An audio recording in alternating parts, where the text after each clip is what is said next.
좋은 아침입니다. 사무엘상 6장 1절에서 12절 말씀 보도록 하겠습니다. 1절 여호와의 궤가 블레셋 사람들의 지방에 있은 지 7달이라. 2절 블레셋 사람들이 이 제사장들과 복술자들을 불러서 이르되 우리가 여호와의 궤를 어떻게 할까? 그것을 어떻게 그 있는 곳으로 보낼 것인지 우리에게 가르치라. 자, 이스라엘의 범죄로 말미암아 언약궤를 빼앗겼지만 또 블레셋은 언약궤를 빼앗은 것을 마치 어떤 그 자기들의 신 다곤의 위대함을 나타내는 하나의 전리품처럼 생각했지만 하나님은 이스라엘 없이도 하나님은 당신의 영광을 스스로 나타내셨습니다. 블레셋은 가는 곳마다 이 하나님의 언약궤가 있는 곳마다 심판이 임하자 두려워서 이제 돌려보내기로 이제 결정을 했고요. 돌려보내기 위해서 이제 자기들의 제사장과 복술자들을 불러서 이제 의논을 하는 장면이 오늘 본문의 내용입니다. 3절 그들이 이르되 여호와의 신의 궤를 보내려거든 거저 보내지 말고 그에게 속건제를 드려야 할지니라. 그리하면 병도 낫고 그의 손을 너에게서 옮기지 아니하는 이유도 알리라 하니. 4절 그들이 이르되 무엇으로 그에게 드릴 속건제를 삼을까 하니 이르되 블레셋 사람의 방백의 수요대로 금독종 5과 금쥐 5마리라야 하리니 너희가 너희 통치자에게 내린 재앙과 같음이니라. 자, 그런데 이제 이 이방 제사장과 복술자들이 이제 돌려보내는 방법에 대해서 이야기함에 있어서 먼저는 빈손으로 보려서는 안 되고 반드시 속건제물을 드려야 된다라고 이야기하고 있습니다. 제사에는 속죄제가 있고 속건제가 있는데요. 속죄제는 하나님 앞에 범죄한 것에 대한 이렇게 그것이라고 하면 속죄제는 사람에게 범죄한 것에 대한 이렇게 제사인데요. 뭐 이들이 막 정확하게 속죄제, 속건제 뭐 이런 개념을 가지고 있었던 것은 아니지만 어쨌든 정확한 것은 자기들의 잘못에 대해서 그냥 퉁쳐서는 되는 게 아니고 언약궤 우리 그냥 돌려준다 이렇게 돼서는 안 되고 피해에 대해서 자기들이 보상을 해야 된다. 그 신에게 또 이제 그 이스라엘에게 보상해야 된다. 이런 개념을 분명히 가지고 있었고요. 그리고 생각해낸 것이 그들에게 지금 이런 재앙이 독종과 또 이 독종이라는 재앙이 아마 쥐와 관련돼 가지고 퍼진 전염병 같습니다. 그들의 주요 도시가 5개거든요. 블레셋은 이 5개 도시국가의 연합인데요. 그래서 금으로 된 독종 5개, 금으로 된 쥐 5개를 만들어서 함께 보내야 된다. 이렇게 제시하고 있습니다. 일단 그것이 성경에서 이야기하고 있는 딱 그 속건제의 성격도 또 성경에서 제시하고 있는 딱 그 속건제물도 아니지만 어쨌든 자신들이 지금 받고 있는 재앙에서 벗어나기 위해서 또 자신들에게 왜 이와 같은 재앙이 임했는지 정확하게 알기 위해서라도 속건제를 바쳐야 된다라고 고백하고 있는 이들의 이 모습은 사실은 어떤 의미에서 이스라엘보다 더 나아 보이는 면을 보게 됩니다. 이어서 한번 좀 보도록 하겠습니다. 5절입니다. 그러므로 너희는 너희의 독한 종기의 형상과 땅을 해롭게 하는 쥐의 형상을 만들어 이스라엘의 신께 영광을 돌리라. 그가 혹 그의 손을 너희와 너희의 신들과 너희 땅에서 가볍게 하실까 하노라. 6절 애굽인과 바로가 그들의 마음을 완악하게 한 것 같이 어찌하여 너희가 너희의 마음을 완악하게 하겠느냐. 그가 그들 중에서 재앙을 내린 후에 그들이 백성을 가게 함으로 백성이 떠나지 아니하였느냐. 또 이방 방백 이 제사장과 술객들이지만 이 복술자들이지만 또 놀라운 제안을 하고 있습니다.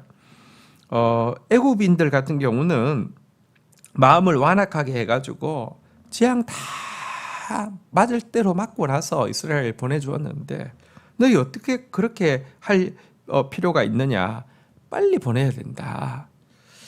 빨리 속건제를 정성스럽게 준비해서 그 이스라엘의 신께 영광을 돌리면서 또 그분이 혹시라도 이 땅에 내린 재앙을 가볍게 하실지 모르니 정성스럽게 속건제를 준비하고 미련하게 애굽 사람들처럼 마음을 완악하게 하여서 매 다 맞고 매는 매대로 맞고 또 보내기는 보내는 대로 보내는 그런 어리석은 일 하지 말고 빨리 보내야 된다 이렇게 제안을 하고 있습니다.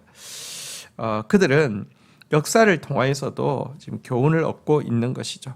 애굽에게 일어났던 일들에 대한 이 역사가 가르쳐주는 교훈을 그대로 받아들이면서 하나님을 두려워하고 있습니다.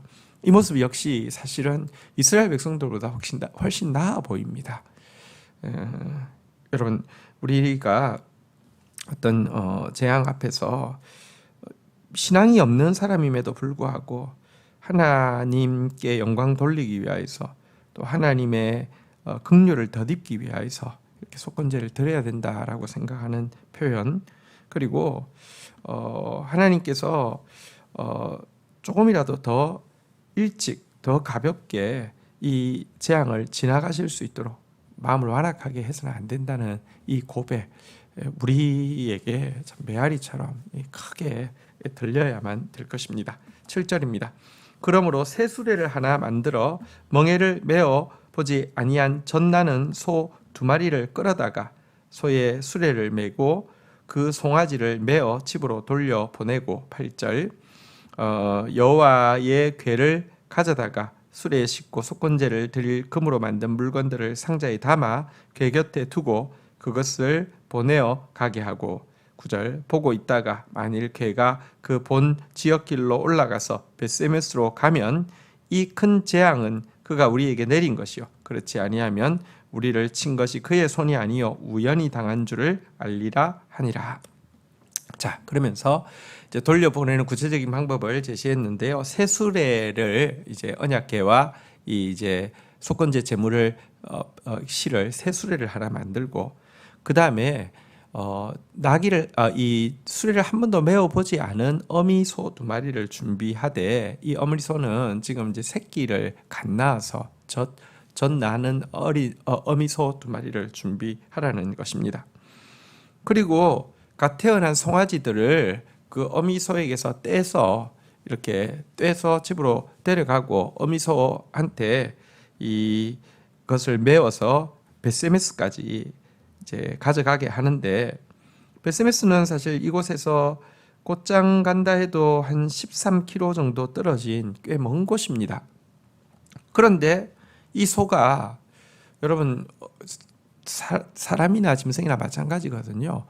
엄마는 아이가 울면은 아이한테 마음이 가는 것처럼 어미소도 지금 아기들이 막 아기를 떼놓고 갈 때 여러분 길을 자꾸 돌아보려고 하고 안 가려고 하지 않겠습니까? 게다가 한 번도 멍에도 메어 본 적이 없기 때문에 이 수레를 지었을 때 여러분 이 바로 가기가 쉽지 않습니다.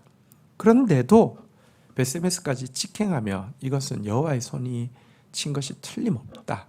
근데 만약에 돌아오거나 멈추거나 그러면 이 재앙은 무섭지만 재앙은 우연히 당한 것일 수도 있다. 이렇게 이제 돌려보내는 방법을 제시하고 있습니다. 자, 그들로서는 사실 이게 뭐 합당한 거죠. 그런데 또 생각해 보면 참 어려운 일입니다. 이 수레를 매보지 않은 소 2마리가 새끼까지 있는데도 불구하고 그 먼 벳세메스까지 직행해서 간다 쉽지 않은 조건을 제시했는데도요. 10절부터 한번 보실까요? 그 사람들이 그같이 하여 젖나는 소 2를 끌어다가 수레를 메우고 송아지들은 집에 가두고 11절 여호와의 궤와 및 금지와 그들의 독종의 형상을 담은 상자를 수레 위에 실으니 12절 암소가 벳세메스 길로 바로 행하여 대로로 가며 갈 때에 울고 좌우로 치우치지 아니하며 블레셋 방백들은 벳세메스 경계선까지 따라가니라. 여러분 그런데 정말로 하나님은 이 멍에를 매보지 않은 이 2마리 소가 바로 직진해서 가도록, 그래서 그들에게 지금 하나님을 잘 알지 못하는 그들에게 정말 하나님이 이 일을 이루셨다는 사실을 믿을 수밖에 없도록 하나님께서 또 역사하신 것을 보게 됩니다. 사실은 여러분 그들이 엄청난 재앙을 당하고 있고요. 또 간접적으로 이집트가 경험한 그 어리석은 일에 대한 그 소문도 들었지만 믿음은 사실 하나님이 주시지 않으시면 생길 수 없죠. 하나님께서 이들이 이건 정말 하나님의 역사라는 것을 믿을 수밖에 없도록 그 사실 확률상 굉장히 낮은 일을 이렇게 그대로 이루어지도록 하신 장면을 보게 됩니다. 하나님은 그들의 수준에 맞게 그들에게도 믿음을 가질 수밖에 없도록 하나님 역사하고 있는 모습을 보게 됩니다. 이 모습 앞에서 지금 우리에게는 더 큰 믿음을 가질 수밖에 없도록 주님께서는 정말 많은 일을 하셨고 정말 많은 말씀을 하셨습니다. 그럴진데 블레셋임보다 더 하나님 앞에서